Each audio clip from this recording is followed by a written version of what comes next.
हम जैसे परिवारों से जो बच्चे आते हैं उनका कोई नहीं होता, उन्हें कोई गाइड करने वाला नहीं होता, उनको कोई बताने वाला नहीं होता आगे करना क्या है जिंदगी में। एक लड़की का ये सोचना कि मैं फौज में ऑफिसर के रूप में भर्ती हो जाऊं, लड़की तो है, क्या कर लेगी पढ़ के। मैं चाहे छोटी हूँ लेकिन मैं दम रखती हूँ। कुछ ही लोग इंडियन आर्मी में हैं जो ये विंग्स लगाते हैं। जो मोमेंट मुझे आज भी मुझे रोंगटे खड़े कर देता है वो है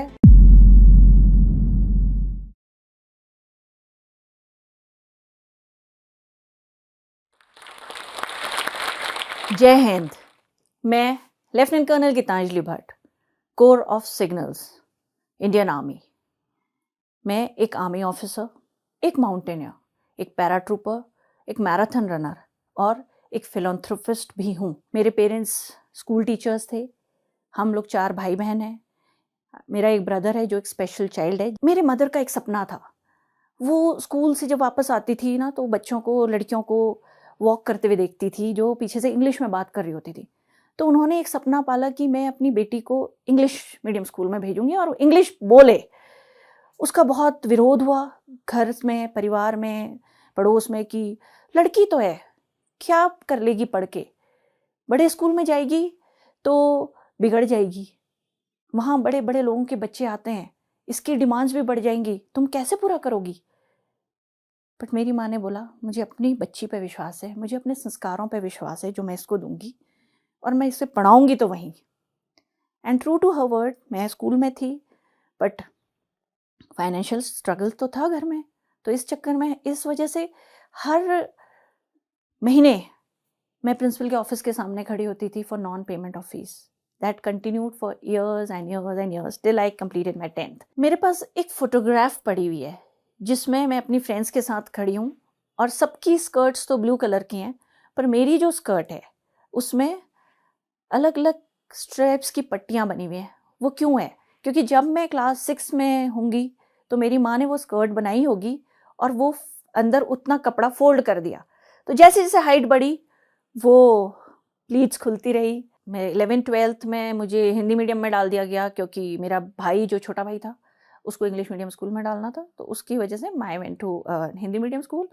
एंड एज दे से कि जो होता है अच्छे के लिए होता है, I met the boys who were aspiring for SSB, for NDA, IMA, जिससे थोड़ा बहुत एक इंक्लिनेशन हुआ टुवर्ड्स द आर्मी। और एक वुमेन, एक लड़की का ये सोचना कि मैं फौज में ऑफिसर के रूप में भर्ती हो जाऊं, ये सोचना ही बहुत एक, आप सोच लीजिए कि इतना आसान नहीं है लोगों को भी समझना और एक लड़की को खुद भी समझना कि क्या मैं ये कर सकती हूँ, क्या ये मेरे लिए बनी है जॉब। हम जैसे परिवारों से जो बच्चे आते हैं उनका कोई नहीं होता, उन्हें कोई गाइड करने वाला नहीं होता, उनको कोई बताने वाला नहीं होता आगे करना क्या है जिंदगी में। क्योंकि मेरे कुछ फ्रेंड्स आर्मी में निकल चुके थे, उनसे बातचीत हुई, उन्होंने एक अंदर से फिर से जोश आया कि लेट मी ट्राई दिस, ये भी तो एक फील्ड है, ट्राई किया जा सकता है, एक्सप्लोर किया जा सकता है।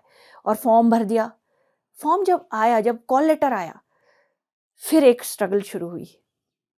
पेरेंट्स, उसी वक्त कारगिल वॉर हुआ था, parents were not very keen. This was the first time which I felt that they had a bit of Hinch कि बेटी और आर्मी में कैसे करेगी, कैसे होगा। कुछ लोगों ने वहां पे भी फिर से पीछे पुल किया कि लेके चले जाओ, निकलेगी तो नहीं, ले जाने में क्या हर्ज है। बट कुछ लोग ये भी थे जो बोलते थे अपनी बेटी को पंख दो, उड़ने दो, करने दो इसे जो करती है। और मेरे पिताजी मुझे लेके गए, मेरा एसएसबी में सिलेक्शन हुआ। जब वहाँ जो इंटरव्यूअर था उन्होंने पूछा कि do you have it in you, जो सबसे पूछते हैं, तो वो जिस जोश से मैंने बोला कि yes sir, I have it in me and I will prove it that I have it in me. Merit बनी, I was selected and went to OTA, my alma mater. OTA में जाते वक्त जो मेरी मदर ने मुझसे कहा, उन्होंने यही बोला कि बेटा हमारी जर्नी ख़त्म, हमने अपनी तरफ से आपको पूरी आज़ादी दे दी, पूरा आपको मौका दिया कि आप जो करना है, अब इस ऑर्गेनाइजेशन में अपने को प्रूव करना ये आपका काम है। यहाँ से तुम्हारी जर्नी अकेले शुरू होती है, जो तुम्हें खुद जीनी है, खुद वो करनी। जो लोग एकेडमी गए हैं वही समझ सकते हैं एकेडमी क्या होती है। Academy is a different world all together. It is rigorous, it is back breaking. आपको दिन और रात समझ नहीं आता क्या हो रहा है। एक क्लास कहीं लगती है, दूसरी क्लास कहीं लगती है, आपको ड्रिल भी करनी है, आपको पीटी भी जाना है, आपको स्विमिंग भी सीखनी है, आपको एकेडमिक्स भी करनी है। और उस जगह पर मैं उत्तराखंड से आई हुई लड़की, मुझे साइकिल चलानी नहीं आती थी। तो साइकिल चलानी नहीं आती थी तो वहाँ पे 4-4 का स्क्वाड बनता है, सब लोग स्क्वाड बनाते हैं, निकल जाते हैं। क्योंकि मुझे साइकिल चलानी नहीं आती थी, मैं सबसे पहले ब्रेकफास्ट या वो करके आ जाती थी। मेरे पीछे जो लोग आते थे वो पीछे से साइड से ना स्क्वाड बना के निकल जाते थे। और अल्टीमेटली क्या हुआ कि पहले 2 महीने मैं साइकिल को अपने ऊपर लेके ही चलती थी, क्योंकि हमें अकेले साइकिल के संग चलना अलाउड नहीं था। या तो आप स्क्वाड में चलेंगे या फिर आप साइकिल को ऊपर लेके चलेंगे।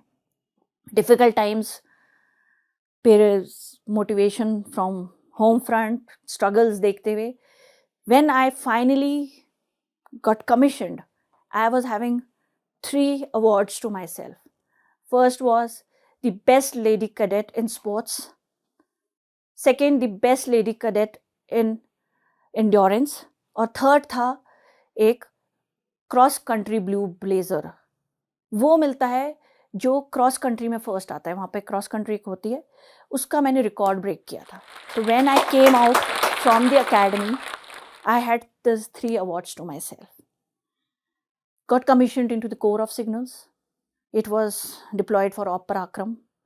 Learned a lot of good things here. यहाँ पर बहुत कुछ सीखा, बहुत कुछ जानने को मिला। एक यंग ऑफिसर, सबसे बड़ा जोश कब आया जब वो 300-400 आदमी में जवान, मुझसे सब उम्र में बड़े, मेरे सामने खड़े हैं और मैं यहाँ खड़े होके उनको पूछ रही हूँ, क्या आपको मेरी बात समझ में आई? क्या मेरी बात क्लियर है? क्या ये हुक्म फॉलो होगा? और वो सब वहां से कहते हैं, हाँ साहब समझ में आया, हाँ साहब फॉलो होगा, हाँ साहब करेंगे। और वो जो जोश था, जिस जज्बे से उन सब ने एक साथ एक सुर में वो बोला था, उससे जो अंदर पहली बार फीलिंग आई कि यस, हमने एकेडमी तो कर ली थी, वहाँ तो हम कैडेट्स थे, बट यहाँ पर आके वो फीलिंग आई कि यस, मैं चाहे छोटी हूँ लेकिन मैं दम रखती हूँ कि मैं इन सबको, जो मुझे काम मिलेगा वो मैं कर पाऊंगी। 2 साल की सर्विस में मेरे सीईओ कर्नल सेन को मुझ पर इतना विश्वास था कि उन्होंने मुझे एक कंपनी कमांड करने को दी, और वो कंपनी को मोबिलाइज करके मैं सोनामर्ग अमरनाथ यात्रा लेके आई। एक ऐसा इवेंट, नेशनल इंपॉर्टेंस का इवेंट, जिसमें सब लोग की नज़र होती है जिस इवेंट में, उसमें एक single officer, junior officer of the unit, उसको टास्क दिया गया कि आप जाके वो करोगे। जब मेरे कमांडर ने मेरे सीईओ को बोला कि तुमने एक यंग ऑफिसर, वो भी लेडी ऑफिसर को मेरे पास भेज दिया है, यहाँ पर सारी तरफ जवान हैं, हम लोग टेंट में रहेंगे, कैसे होगा, इसकी सिक्योरिटी, इसकी सेफ्टी, क्या ये कर पाएगी? तो मेरे सीईओ ने एक ही जवाब दिया कि सर, वो दिखती छोटी है पर है एक छोटा पैकेट बड़ा धमाल, वो आपको कभी लेट डाउन नहीं करेगी। And true to his words, हम लोग शफल करते थे एक जगह से दूसरी जगह, टेंट शफल होते थे, हमारी लोकेशंस चेंज होती थी। उस छोटी सी टुकड़ी, उस छोटी सी टीम के साथ उनको इतना मोटिवेट करना पड़ता था कि दिन रात काम करना है। हमने फ्लॉलेस उस यात्रा में कम्युनिकेशन प्रोवाइड किया, जिसकी वजह से हमारी हर जगह चर्चा हुई। 2 स्पेशल फोर्सेस में मैंने काम किया, deputation to special frontier force, जहां मुझे मौका मिला पैरा जंप्स करने का, पैरा ट्रूपिंग करने का, एंड जिसकी वजह, जो कि एक बहुत ही रेयर वो है, कुछ ही लोग इंडियन आर्मी में हैं जो ये विंग्स लगाते हैं, दिस डेप्यूटेशन में जो रहते हैं या जो पैरा ब्रिगेड में रहते हैं वो लोग लगाते हैं, और आपको ये सौभाग्य प्राप्त होता है। I am one of the few women officers who is wearing the maroon and the para wings, which is a different feat altogether. Then I went to the Assam Rifles. Assam Rifles में posting भी मेरे को एक मैं signal centre वहाँ पे देखती थी, and I was the first lady officer to be posted to the signal unit over there.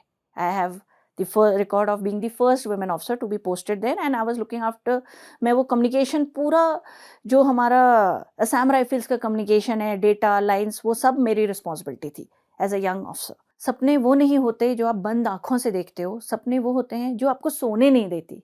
ये हमारे प्रेसिडेंट अब्दुल कलाम जी का मैंने कहीं सुना था, और मुझे लगता है कि शायद वो सपना था कि मैं जो मेरे बेसिक माउंटेनियरिंग कोर्स के टाइम से देख रही थी कि मुझे कुछ ना कुछ तो अलग करना है, कोई ना कोई पीक मुझे जाना है। और पिछले साल ही 2021 में वॉलंटियर मांगे गए for an expedition to Mount मानेरंग।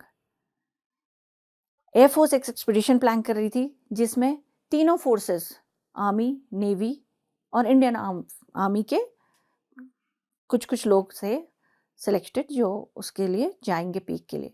तो हम लोग 5 लोग थे आर्मी से, 5 एयरफोर्स से और 5 वुमेन ऑफिसर्स थी नेवी से।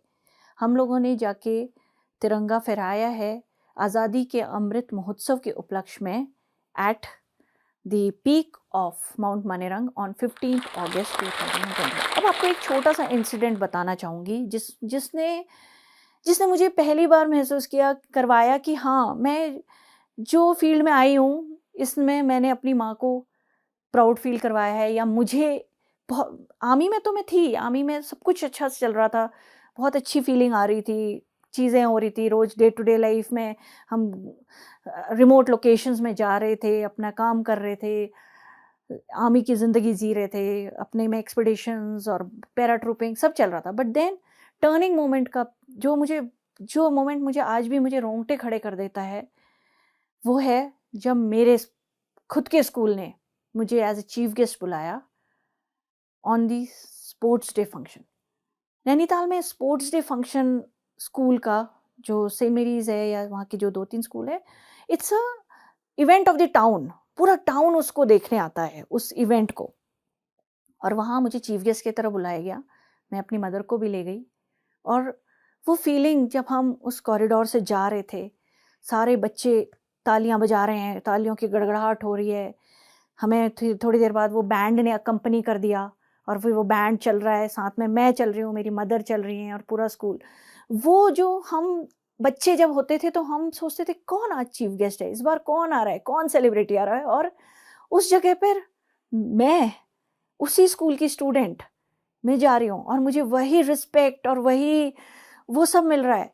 तो उस वक्त की जो वो फीलिंग है ना, वो मैं बयान नहीं कर सकती हूँ। उस फीलिंग ने मुझे, जो इंग्लिश में एक वर्ड है यूफोरिया, वो वाली जो फीलिंग आती है कि yes, and proving it to my mother who was walking along with me in that town where she had served, where she had seen people, देख कि कहाँ भेज रही हो लड़की को, किस स्कूल में भेज रही हो, फौज में क्यों भेज रही हो, ये तुम्हारी लड़की तो ऐसी ही है, ये तो घूमती रहती है, तो कुछ ना कुछ।